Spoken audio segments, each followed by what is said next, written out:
Hi everyone, welcome to Bommari Prasad legal channel. Information in these videos are as per the best of my knowledge. Only Bommari Prasad legal channel wants to help the ordinary people know their legal rights. ఈ యొక్క programmes అన్నీ ఒక సగటు మనిషికి చట్టాలపై అవగాహన పెంపొందించడం కోసం మాత్రమే చేస్తున్నామండి, ఎక్స్పర్ట్స్ కోసం కాదు.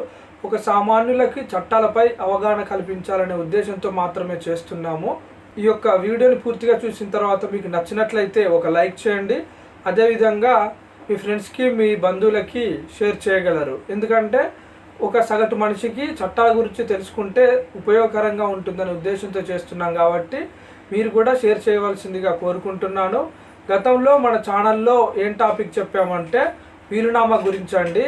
ఒక బలవంతంగా భయపెట్టి వీలునామా రాసిన తర్వాత ఆ వీలునామా బలవంతంగా భయపెట్టి రాయించుకున్నారని చెప్పేసి ఏ విధంగా ప్రూవ్ చేయాలి అనే అంశం గురించి తెలియజేయడం జరిగింది.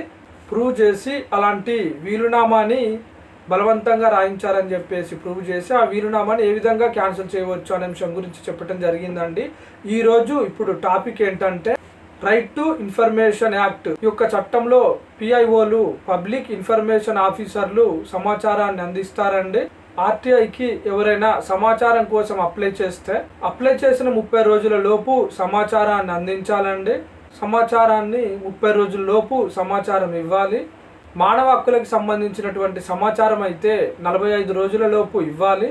ఎవరైనా సమాచార హక్కు చట్టం ఆర్టీఐకి అప్లై చేస్తే ఆ సమాచారాన్ని 30 రోజుల లోపు ఇవ్వాలండి. పబ్లిక్ ఇన్ఫర్మేషన్ ఆఫీసర్ పిఐఓలు ఈ యొక్క సమాచారాన్ని అందిస్తారు.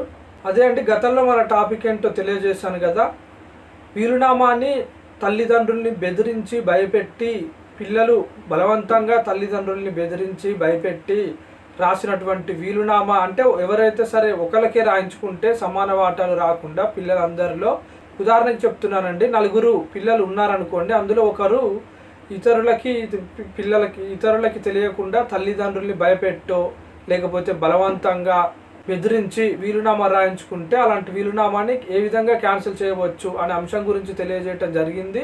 మీరు కావాలనుకుంటే మన ఛానల్లో ఉంది, మీరు చూడొచ్చండి. నెక్స్ట్ చెప్పబోయే టాపిక్ ఏంటంటే మరొక వీడియోలో ఏ టాపిక్ తెలియజేస్తున్నానంటే జీపీఏ గురించి అండి. జీపీఏ అంటే జనరల్ పవర్ ఆఫ్ అటార్నీ. ఈ యొక్క అంశం గురించి నెక్స్ట్ తెలియజేస్తున్నాను. జీపీఏ గురించి జనరల్ పవర్ ఆఫ్ అటార్నీ గురించి తెలియజేస్తాను. ఈ యొక్క వీడియో మీకు నచ్చినట్లయితే ఒక లైక్ చేయండి. అదేవిధంగా మీ బంధువులకి మీ ఫ్రెండ్స్కి షేర్ చేయవలసిందిగా కోరుకుంటున్నాను. మరో టాపిక్లో మళ్ళీ మీ ముందుంటాను. అంతవరకు మన ఛానల్ని ఫాలో అవుతూ ఉండండి. Thank you for watching our videos. Please subscribe.